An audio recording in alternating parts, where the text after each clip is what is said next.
Waktu ngobrol sama teman-teman komedian, sempat terlontar beberapa pendapat yang gua menarik untuk gua omongin. Kenapa gue bilang demikian? Karena gini, mereka bilang bahwa humor sama bercanda itu beda. Bercanda itu di tongkrongan, kalau humor itu perlu manajemen, perlu observasi, perlu pengaturan dan sebagainya. Jadi ketika ada orang bilang, oh enggak, gue cuma bercanda doang, masih bener tuh. Tapi sorry ya, gue cuma humor doang kok. Nah, atau cuma komedi doang gitu loh. Menurut mereka itu dua hal yang berbeda. Gue coba menarik garis tengahnya nih. Kenapa? Sebenarnya kalau lu pernah lihat video gue sebelumnya, bahwa gue membedakan antara humor sama komedi. Bahwa humor itu adalah, kalau diibaratkan, humor itu penonton sepak bola. Komedi itu pemain sepak bola. Nah, ketika ada orang kemudian membedakan antara humor sama bercanda, mungkin yang gue tangkap maksudnya adalah bahwa humor itu butuh pendekatan yang berbeda ketimbang hanya bercanda. Bercanda spontanitas, ya, nggak perlu observasi. Meskipun beberapa orang bilang bahwa bercanda itu kalau mau kena ya harus observasi biar pas. Cuma ada beberapa orang yang sukses mengangkat materi bercanda ke panggung, jadi materi komedinya dia, gitu. Bingung ya? Enggak sih, kata gue sih enggak. Mungkin karena gue paham kali ya. Yang coba gue tekankan di sini lebih kepada gini sebenarnya teman-teman. Bahwa kalau lo mau masuk ke wilayah komedi, ya, yang terstruktur, artinya komedi itu punya pendekatan persiapan, ada manajemen. Dan biasanya materi komedi itu udah diuji cobakan. Sama dengan obat lah. Lo mau bikin obat, lo mau ngeluarin obat, lo mesti siapin dulu, tes dulu, bagus apa nggak obatnya. Nah, kalau di komedi biasanya dikenal dengan uji materi. Ya, MK kalau uji materi.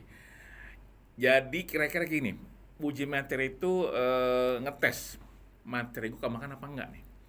Kalau nggak kemakan, di mana letak masalahnya?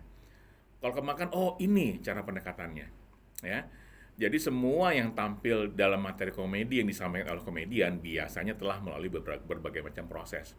Jadi nggak cuma asal lempar. Kalau bercanda, biasanya ya lempas. Meskipun harus diakui banyak materi yang based on bercanda pindah ke materi komedi itu banyak banget.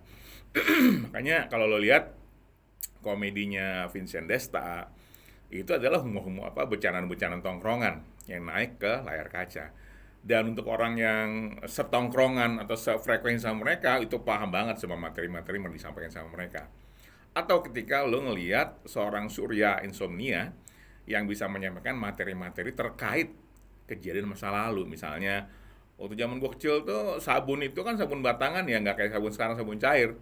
Dan kadang-kadang sabun itu bisa ditumbuk-tumbuk tuh, dan gue merasakan itu dan gue ketawa. Kenapa? Karena gue pernah merasakan apa yang dirasain sama si Surya Insomnia tadi. Apakah mereka komedian? Surya itu bukan komedian karena memang base-nya bukan dari sana, tapi dia punya sense of humor yang lumayan tinggi. Sama dengan Andre Taulani, apakah dia komedian? Sekarang iya, awalnya enggak. Tapi karena dia ada di lingkungan komedian dan dia punya sense of humor yang lumayan tinggi, dia bisa ngeblend tuh. Gue ngeliat ini ada dua sosok yang buat gue saling mempengaruhi. Pertama adalah ketika Andre Taulani bisa memberikan bisa menularkan kemampuannya membuat lagu kepada Sule, dan Sule menularkan kemampuan komedinya kepada Andre Taulani. Surya Insomnia adalah sosok yang kuat di verbal. Kenapa? Karena dia dulunya penyiar radio. Gue memang harus bilang bahwa penyiar radio banyak yang kemudian sukses. Makanya teman-teman di Radio Suara Kejayaan itu sukses jadi komedian. Kenapa? Kalau memang mereka terlatih tiap harinya menyampaikan materi-materi komedi yang jujur aja itu muncul dari bercandaan hari-hari. Kemudian karena memang udah terbukti, jadi bercandaan hari-hari itu lebih kepada uji materi sebenarnya yang disampaikan, jadi teruji. Udah ketahuan lucunya di mana. Meskipun ada beberapa materi yang mesti dipancing. Makanya ada beberapa bilang, lu pancing gue dong. Ya misalnya nih, begini, harus ada mancing tuh. Gatel ser? Enggak, gosok-gosok biar keluar jinnya, gitu misalnya. Ya, harus dipancing. Nah itu butuh manajemen tuh. Kalau bercandaan biasanya mereka nggak butuh manajemen, spontan, dan ada kemungkinan nggak lucu. Humor pun demikian, komedi juga sama. Ada kemungkinan nggak lucu, apalagi kita disampaikan tidak dengan cara yang benar. Kira-kira begitu. Nah, balik lagi ke tadi pernyataan dari teman-teman komedian yang bilang bahwa beda antara humor sama bercanda. Struktur orang bercanda itu memang lebih di komunitasnya mereka. Dan ketika materi dibawakan kepada publik, belum tentu kemakan. Kenapa? Lo tidak bisa menjamin teman tongkrongan lo itu ada di saat lo menyampaikan materi tadi di depan penonton. Dan nggak semua penonton itu teman-teman tongkrongan lo semuanya. Jadi butuh penjelasan.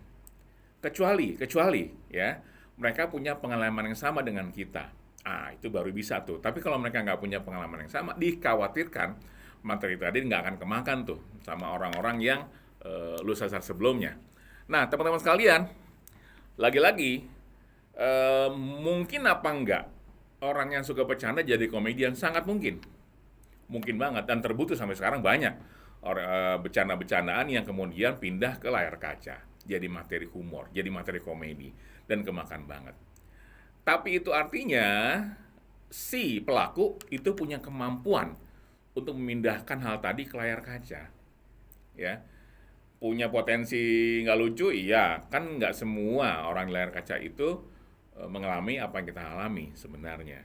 Mungkin teman-teman ngelihat ketika mereka bicara sama seorang gamer cantik, ya, yang namanya Livi, dan ketika diwawancara banyak yang nggak nyambung bukan karena Livinya nggak nyambung, bukan, tapi karena apa yang dirasakan sama Livi beda sama yang dirasakan oleh Surya misalnya. Ya, gue senang mengambil sosok Surya ini karena buat gue as a comedian dia cukup sukses mengangkat hal-hal yang selama ini mungkin nggak kepikiran sama orang. Hal-hal yang selama ini dianggap remeh, nggak informatif, berubah menjadi sangat penting untuk diomongin, sekaligus penting buat diketawain. Kadang-kadang memang untuk materi kita harus bersedia gali lebih dalam lagi tentang apa yang kita tahu. Nah, balik ke masalah Livi tadi, Livi merasa bahwa apa yang disampaikan sama Surya buat dia nggak lucu. Kelihatan dari wajahnya. Kenapa? Karena buat itu biasa aja. Ketika Livi makan siangnya di sekolahnya adalah makan salmon, buat Livi biasa, buat Surya nggak biasa. Karena Surya baru makan salmon tuh usia 25 ke atas, kata Surya. Ya. Nah, gue juga setuju dengan Surya bahwa ketika gue SD ya gue tidak makan seperti apa yang Livi makan. Gue makan makan SD yang cenderung tidak sehat, tapi ngangenin. Makanya kapan suatu saat gue tiba-tiba ngajak bini gue ke sekolahan, ke SD terdekat hanya untuk melihat jajanan SD sekarang kayak apa sih gitu loh. Alhamdulillah gue beli burger yang rasanya nggak burger-burger amat gitu loh. Gue makan bakso yang rasanya nggak bakso-bakso amat gitu loh. Dan gue makan lidi snack yang rasanya pedes amat gitu loh. Tapi itu semua gue lakoni, gue jalanin dengan resiko nggak sehat tadi. Tapi apakah kemudian gue nyesal? Enggak. Karena yang gue ambil tuh bukan cuma masalah rasanya, tapi experience jajannya sama kenangan gue kembali ke masa lalu. Dan itu nggak semua orang bisa dapetin. Ya, balik ke masalah apa sih bedanya humor sama bercandaan? Ketika lo bisa memindahkan, lagi-lagi memindahkan perasaan lo di masa itu ke dalam sebuah media yang lebih besar, YouTube dan lain sebagainya, dan lo membantu menjelaskan dalam tanda kutip, dulu gue begini, dan ketika ada orang yang langsung punya atau relate sama pengalaman tadi, pasti akan ketawa. Ya, kalau lo lihat program-program yang sekarang ada di TV itu adalah program-program yang dikuasai usia-usianya Andre, Surya dan lain sebagainya. Tapi yang generasi yang paling baru memang belum begitu menguasai, karena dari hasil penelitian terakhir gue sama teman-teman gue di Institut Humor Indonesia kini, kalangan di bawahnya milenial itu sudah mulai masuk ke dark jokes, humor-humor kelam yang tidak semua orang bisa paham. Gue berusaha memahami, paham, ada yang gue paham, ada juga yang gue nggak paham. Tapi itulah proses, ya, karena proses itu penting untuk orang mendalami humor. Jadi apakah sekarang ini akan berubah nih? Eranya ya pasti akan berubah, ya. Dan humor dan bercandaan tadi juga akan memasuki masa-masa yang berubah. Karena zaman itu dinamis, siapapun punya jagoan di masanya. Sekarang mungkin eranya yang tadi di materinya Surya dan Andri dan teman-temannya, tapi nanti di beberapa tahun depan bisa aja berubah. Komika bisa aja berubah. Bisa aja tiba-tiba komika tadi, dan sekarang udah mulai banyak, komika tidak tampil sendiri lagi, tapi berdua sama teman-temannya atau bertiga gitu loh.